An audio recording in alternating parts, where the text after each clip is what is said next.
Welcome students. I'm Dr. Sonu Shiva, Associate Professor, Department of English, Government Dungur College, Bikaner. This session is for MA final year students who have opted for paper 8th A, because in 8th paper you have a choice. You can go for 8th A, 8th B or 8th C. So all those students who are interested in taking 8th A as their optional paper, this presentation is for you. New literatures in English.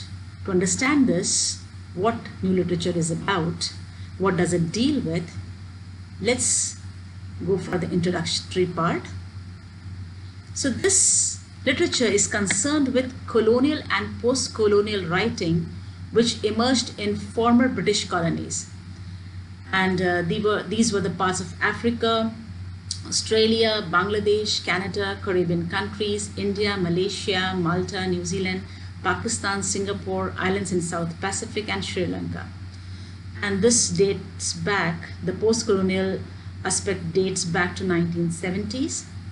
And you can say that it is the second half of 20th century in general, as a period in the aftermath of heyday of colonialism.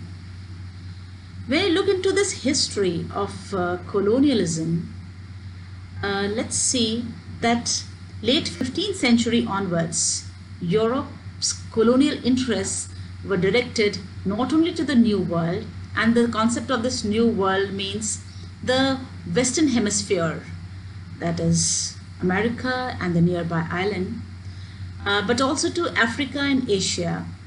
So when Britain entered the global struggle for colonial power in the late 16th and early 17th century, the reason was to contest and later to supplant the hegemony of Portugal and Spain, the first two colonial global players.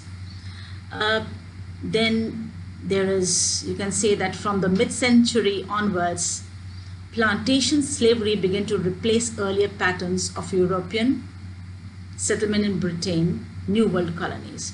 So you need to know about what this plantation slavery was.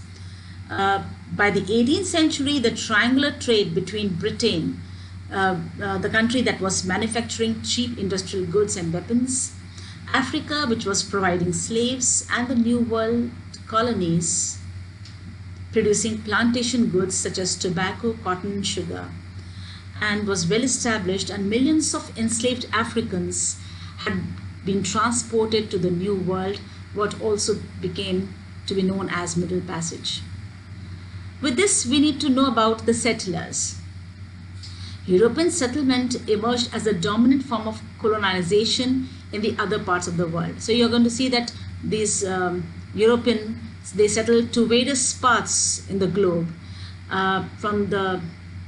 When Britain emerged victoriously from its global contest with France for colonial hegemony in South Asia, the Americas and the Pacific after the protracted series of war in 18th century, the stage was set for the unprecedented influx of settlers from England, Scotland and Ireland. So there were settlers from England, Scotland and Ireland to Canada, which was originally explored by the French. And these settlers also went to Australia and New Zealand during the 19th century. European settlers claiming pioneer status soon outnumbered and displaced the original indigenous population in these colonies, most blatantly in Australia. And here there was this notorious terra nullius, and that meant the land not legally belonging to anyone. So this doctrine, it negated some 50,000 years of Aboriginal settlement and became the cornerstone of the vicious racism that plagued Australian society far into the 20th century and beyond. So you're going to read all this, you're going to deal with the authors, that somewhere they're going to talk about these issues in their writings. So from the mid-19th century onwards, these colonies, later designated as white dominions, edged their way towards national integration and independence from colonial power. So in their writings, you're going to find that there is some sort of a resistance to the colonial power that they have faced. The difference. So there's a difference of Europeans being settlers and Europeans being colonizers. So you're going to see that the main distinction in the consideration of literature of the countries which were formerly part of British Empire is historical and linguistic. So between the settler colonies are like countries like Canada, Australia, and New Zealand, where English as a language is a national language spoken by population mostly of European origin. Invaded colonies were like India, Nigeria, and West Africa, where English has been enforced on the local populations. There was a difference. In one place, English was spoken as a national language because mostly they were Europeans, and there were invaded colonies where language was enforced upon. Language is the medium of power. So you can see that how Indians and the other writers from the different countries, they are writing in English language. So why is it that? Language was used as a medium of power. On one hand, you see in the writings that writers abandon the colonizers' language in order to rediscover their roots. So somewhere you find the writers, they are abandoning this language, and they're trying to know where their roots are, and they are trying to rediscover what their own culture and their own country and their own language is about. And on the other hand, you find the use of English implies the fusion of cultures. So this multicultural aspect, it is the main pattern of post-colonial writing, because the meeting of two cultures, and in particular the way in which an indigenous order has been usurped by alien and intrusive values. So the thing was that how indigenous things, they were usurped by the intrusive value of a country, of the colonizer country. And this is the dominant theme of post-colonial literature. And the other thing that you find is that authors, instead of using the standard English of Britain, they were employing the national variety. So you can see that how much Indianness is there in the writers who are from India, and the national variety of the own country from which the writers belong. They are using English in their own way in order to reconstruct and deconstruct English language. So therefore, post-colonial writing, it abrogates the privileged centrality of English by using language to signify difference. So language is used to signify difference while employing the sameness which allows it to be understood. So they're writing in English so that they are understood globally, and they are using it according to their own culture and according to their own national variety. So that gives their English a different aspect in comparison to the English which is used by Europeans or Britishers. The reason for this deconstruction process is the imperial power control over the means of communication. So English being a global language, you can say that it is somewhere a means to control over the communication, but they were not able to control the life and property of people. So authors try to express their difference and use writing as an instrument of power to establish a position against imperialists, because writing is one of the most important instruments of communication. You're going to see that in many post-colonial societies, it was not the English language which had the greatest effect, but writing itself. So the effective thing of these works is writing. What exactly is expressed through the works. They continue arguing that seizing of the means of communication and liberation of post-colonial writing by the appropriation of the written word became crucial features of the process of self-assertion and of the ability to reconstruct the world as an unfolding historical process. So you're going to find in these new literature writings that there occurred a separation between place and language. In the first case, as an imported in an alien environment.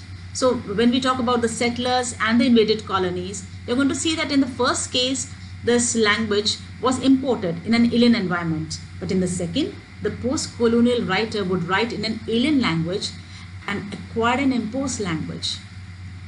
So you're going to see that overall the use and enrichment of English as a literary language and the awareness of cultural and national specificity is a defining trait of many diverse literary productions that have cropped over the past 50 years. Now, why they were using English as a language in writing their works?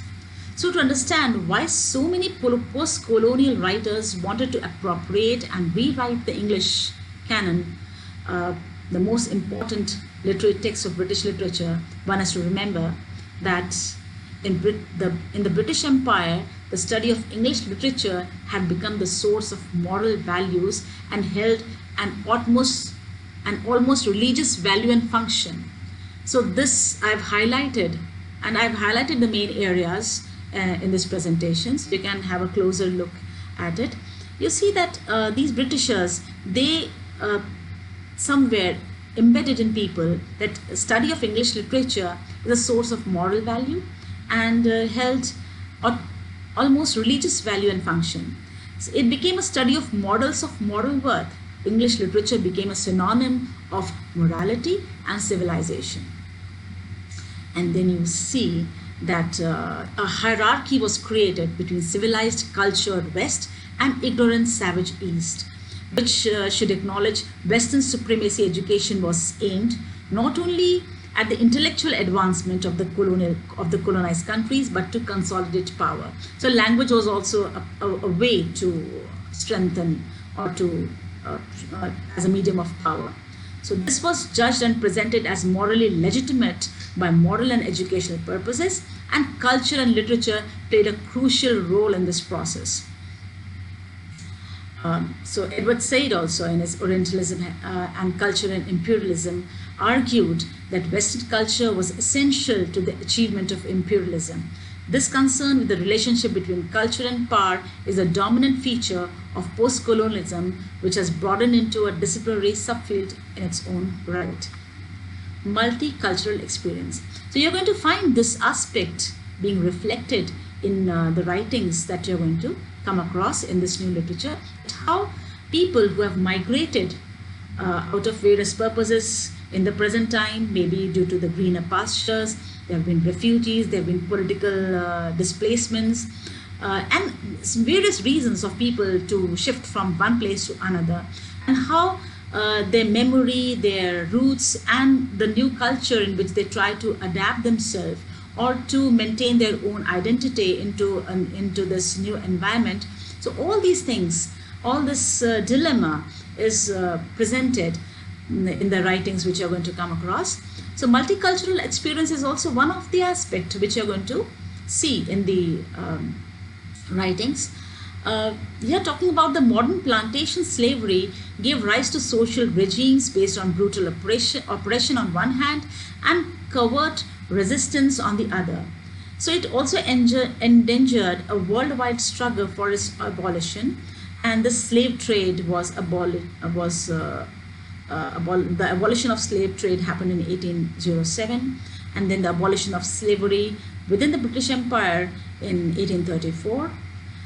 Then there was a process of creolization, which gave this light to colonial visions of order as well as racist fantasies of purity, and produced a new mixed breed of people, cultures, religions, and languages that has remained a consecutive features of areas such as Caribbean to the present day. So these writings and this new world and this new literature, you find that there are people who have mixed identities, and they have come across multiple cultures at one time and following different religions and languages, and you see that this has been a consecutive feature of new literature. Thematic trends. What exactly you're going to find, or what are the themes that are related to new literature? Talking about linguistically, you're going to see experiments in style, narrative techniques, linguistic experimentation. So you're going to find new means of telling something. Instead of the content, we are going to focus on how a thing is being told, as in Faulkner, Joyce, and existential writers. And the other themes that you're going to find a lot in the text that we are going to discuss in this paper is the relation of selfhood versus membership in a society, the balance of history and future prospects, the inner dialogue of the mind of the characters versus the linguistic speech acts of the characters, and of course, the rewards and dangers of moving away from tradition towards individualization, perhaps the most telling theme, how a person, when he immigrates, how the person moves away from the tradition and the nostalgia of the roots. These themes mark a new function for literature, not merely fictionalizing storytelling function, but a social challenge to rethink the world around us from time to time. So this new literature is really interesting, that how it makes us to think about this world, this new world of multicultural, this new world of identity crisis, that who am I and where do I belong to. So these are the things which we need to think and rethink from time to time. The other recurring themes of this paper are you're going to see that the identity, the theme of identity, exile, displacement, and this displacement can be geographical, cultural, social, linguistic. You're going to see works which depict racial identity and conflicts, migrancy, difference, alienation, rootedness, unbelonging, exile. So the literature also deals with exile, which is the experience center of post-colonial literature, stages of decolonization, the decolonizing of the mind, search for independent identity. Then there is imagined communities, imagining the nation and nation building through literature and culture. In the new literature, there's a sense of relationship with the history, the roots, displaced and forgotten histories, and the importance of retrieved collective memories, slavery, exile, diaspora, retrieval, and memory, history, her story, histories. So you're going to find that how history has been written, rewritten, and how memory also plays a very important role in imagining or in living your country and your history. The defining category is a relationship with imperial power, the imperial history of the nation. So the history that people have gone through, the time of colonization, and this imperial history of a nation is also a defining category of this new literature. After centuries of colonial and imperial cultural dominance, the empire began to write back. So how this empire, which was once colonized, how it is writing back, how it is expressing itself, how it is expressing their experiences or their imagined things. These are the main or the recurring thematic trends in this paper. So this presentation was a short reflection upon what you're going to come across. We are going to talk about these concerns in details as we take upon one author after the another, and we're going to discuss these things in detail. For now, thank you so much. See if you can choose this paper as your optional paper of MA Final. Thank you.